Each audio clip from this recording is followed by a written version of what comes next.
Hello दोस्तों, आज की कहानी का नाम कर्म फल जैसी करनी वैसी भरनी।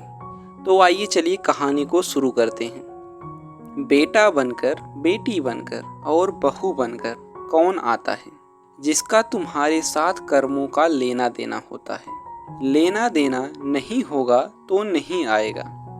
एक फौजी था, उसकी माँ नहीं, बाप नहीं, शादी नहीं, बच्चे नहीं, भाई नहीं, बहन नहीं। अकेला ही कमा कमा के फौज में जमा करता जा रहा था। थोड़े दिन में एक सेठ जी जो फौज में माल सप्लाई करते थे, उनसे उसका परिचय हो गया और दोस्ती हो गई। सेठ जी ने कहा, जो तुम्हारे पास पैसा है वह उतने की उतने ही पड़ा है, तो मुझे दे दो। मैं कारोबार में लगा दूं तो पैसे से पैसा बढ़ जाएगा। फौजी ने सेठ जी को पैसा दे दिया। सेठ जी ने कारोबार में लगा दिया। कारोबार उनका चमक गया, खूब कमाई होने लगी, कारोबार बढ़ गया। थोड़े ही दिन में एक लड़ाई लग गई। लड़ाई में फौजी घोड़ी पर चढ़कर लड़ने गया। घोड़ी इतनी बदतमीज थी कि जितनी जोर से लगाम खींचे उतनी ही तेज भागे। खींचते खींचते उसके गलफर तक कट गए, लेकिन वह दौड़कर दुश्मनों के गोल में खड़ी हो गई। दुश्मनों ने वार किया, फौजी भी मर गया, घोड़ी भी मर गई। अब सेठ जी को मालूम हुआ कि फौजी मर गया, तो सेठ जी बहुत खुश हुए कि उसका कोई वारिस तो है नहीं। अब यह पैसा देना किसको? अब मेरे पास पैसा भी हो गया, कारोबार भी चमक गया, लेने वाला भी नहीं रहा। तो सेठ जी बहुत खुश हुए। तब तक कुछ ही दिन के बाद सेठ जी के घर में लड़का पैदा हो गया। अब सेठ जी और खुश कि भगवान की बड़ी दया है। खूब पैसा भी हो गया, कारोबार भी हो गया, लड़का भी हो गया, लेने वाला भी मर गया। सेठ जी बहुत खुश। वह लड़का होशियार था, पढ़ने में समझदार था। सेठ जी ने उसे पढ़ाया लिखाया।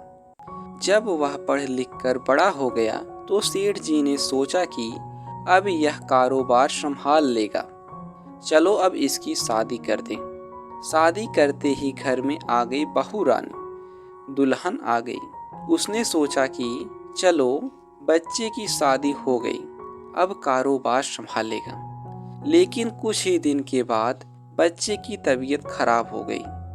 अब सेठ जी डॉक्टर के पास, हकीम के पास, वैद्य के पास दौड़ रहे हैं। वैद्य जी जो दे रहे हैं, दवा खिला रहे हैं, वह दवा असर नहीं कर रही है, बीमारी बढ़ती ही जा रही। पैसा बर्बाद हो रहा है और बीमारी बढ़ती ही जा रही है। रोग कट नहीं रहा, पैसा खूब लग रहा है। अब अंत में डॉक्टर ने कह दिया कि लाइलाज मर्ज हो गया, इसको अब असाध्य रोग हो गया, ये बच्चा 2-3 दिन में मर जाएगा। डॉक्टरों के जवाब देने पर सेठ जी निराश होकर बच्चे को रोते हुए लेकर आ रहे थे। रास्ते में एक आदमी मिला और कहा, अरे सेठ जी, क्या हुआ? बहुत दुखी लग रहे हो। सेठ जी ने कहा, यह बच्चा जवान था, हमने सोचा बुढ़ापे में मदद करेगा, अब यह बीमार हो गया।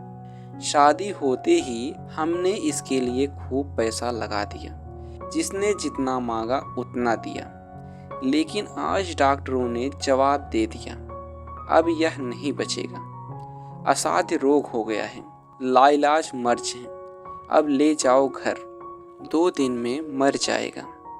आदमी ने कहा, अरे सेठ जी, तुम क्यों दिल छोटा कर रहे हो? मेरे पड़ोस में वैद्य जी दवा देते हैं, 2 आने की पुड़िया खाकर मुर्दा भी उठकर खड़ा हो जाता है। जल्दी से तुम वैद्य जी की दवा ले आओ। सेठ जी दौड़ कर गए, 2 आने की पुड़िया ले आए और पैसा दे दिया। पुड़िया लाकर बच्चे को खिलाई। बच्चा पुड़िया खाते ही मर गया। बच्चा मर गया। अब सेठ जी रो रहे हैं, सेठानी भी रो रही, और घर में बहू रानी और पूरा गांव भी रो रहा। गांव में शोर मच गया कि बहू रानी सेठ की कमर जवानी में टूट गई। सब लोग रो रहे हैं। तब तक एक महात्मा जी आ गए। उन्होंने कहा, भाई क्यों रोना धोना। लोग बोले, इस सेठ का एक ही जवान लड़का था, वह भी मर गया, इसलिए सब लोग रो रहे हैं, सब दुखी हो रहे हैं। महात्मा बोले, सेठ जी रोना क्यों।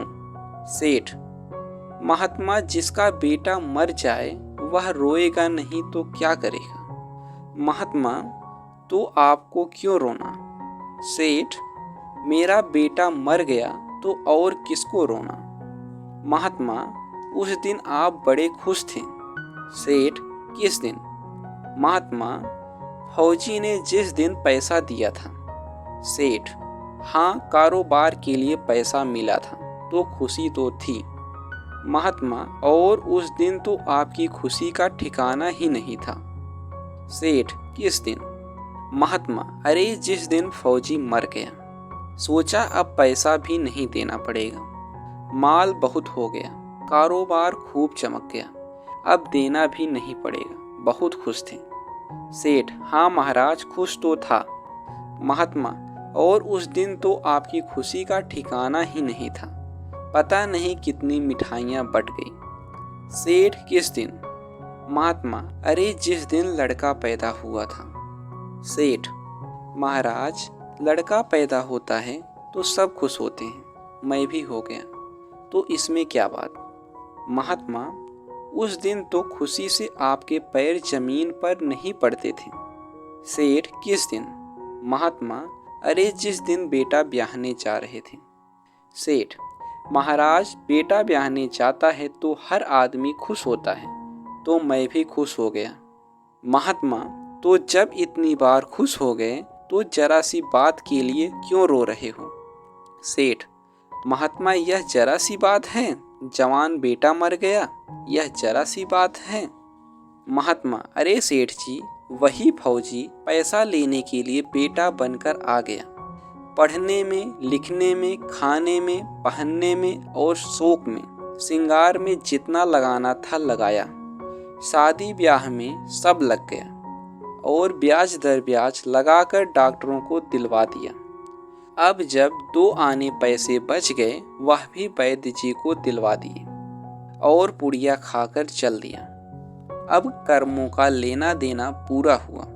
सेठ जी ने कहा, हमारे साथ तो कर्मों का लेन देन था, चलो हमारे साथ जो हुआ सो हुआ, लेकिन वह जवान बहू रानी घर में रो रही है, जवानी में उसको धोखा देकर विधवा बनाकर चला गया, उसका क्या जुर्म था कि उसके साथ ऐसा गुनाह किया। महात्मा बोले, यह वही घोड़ी है जिसने जवानी में उसको धोखा दिया था, इसने भी जवानी में उसको धोखा दे दिया। वेद शास्त्र और पुराणों के साथ साथ सभी साधु संतों का कहना है कि यह संसार कर्मों का लेखा जोखा है, इसमें जो जीव चैतन्य है वह समझदारी से भवसागर पार हो जाएगा। दोस्तों, आपको यह कहानी कैसी लगी कमेंट बॉक्स में ज़रूर बताइए। कहानी अच्छी लगी हो तो वीडियो को लाइक और चैनल को सब्सक्राइब जरूर करें। Thank you for watching.